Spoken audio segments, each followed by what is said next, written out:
आज़ादी की 75वीं सालगिरह पर सरकार आज़ादी का अमृत महोत्सव कार्यक्रम मना रही है। इसके तहत हर घर तिरंगा अभियान का ऐलान किया गया है। इसमें जनता से अपील की गई है कि वे 13 अगस्त से 15 अगस्त तक अपने अपने घरों पर तिरंगा लगाएं। इसके लिए केंद्र सरकार ने झंडे के रखाव को लेकर बनी झंडा संहिता में बदलाव किया है।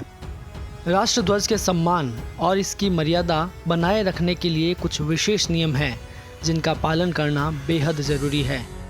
आइए जानते हैं कि अब घरों पर झंडा फहराने के क्या नियम हैं। अब भारतीय झंडा संहिता 2002 के भाग 2 के पैरा 2.2 के खंड 11 को इस तरह पढ़ा जाएगा। जहां झंडा खुले में प्रदर्शित किया जाता है या किसी नागरिक के घर पर प्रदर्शित किया जाता है, इसे दिन रात फहराया जा सकता है। आपको बता दें कि इससे पहले तिरंगे को केवल सूर्योदय से सूर्यास्त तक फहराने की अनुमति थी। इसी तरह झंडा संहिता के एक अन्य प्रावधान में बदलाव करते हुए कहा गया कि राष्ट्रीय ध्वज हाथ से काता या हाथ से बुना हुआ या मशीन से बना होगा। ये कपास, पॉलिएस्टर, ऊन, रेशमी खादी से बना होगा। इससे पहले मशीन से बने और पॉलिएस्टर से बने राष्ट्रीय ध्वज के उपयोग की अनुमति नहीं थी।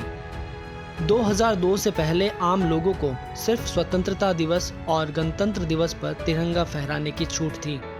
26 जनवरी 2002 को इंडियन फ्लैग कोड में संशोधन किया गया था, जिसके बाद अब कोई भी नागरिक किसी भी दिन झंडा फहरा सकता है। आपको बता दें कि तिरंगा फहराने के कुछ और नियम भी है। मसलन झंडे का आकार आयताकार होना चाहिए। इसकी लंबाई और चौड़ाई का अनुपात 3:2 का होना चाहिए। केसरिया रंग को हमेशा ऊपर की तरफ करके झंडा लगाया या फहराया जाना चाहिए। झंडे को कभी पानी में नहीं डुबोया जा सकता। किसी भी तरह की फिजिकल डैमेज नहीं पहुंचा सकते। झंडे के किसी भाग को जलाने, नुकसान पहुंचाने के अलावा मौखिक या शाब्दिक तौर पर इसका अपमान करने पर 3 साल की जेल या जुर्माना दोनों हो सकते हैं। झंडे का कमर्शियल इस्तेमाल नहीं कर सकते। किसी को सलामी देने के लिए झंडे को नहीं झुकाया जाएगा। अगर कोई शख्स झंडे को किसी के आगे झुका देता हो, उसका वस्त्र बना देता हो, मूर्ति में लपेट देता हो या फिर शहीद आर्म्ड फोर्सेज के जवानों के अलावा किसी मृत व्यक्ति के शव पर डालता हो तो उसे तिरंगे का अपमान माना जाएगा। इसलिए अगर आप भी घर पर तिरंगा फहरा रहे हैं तो इन नियमों का जरूरी तौर पर पालन करें। टीम खबर अपडेट।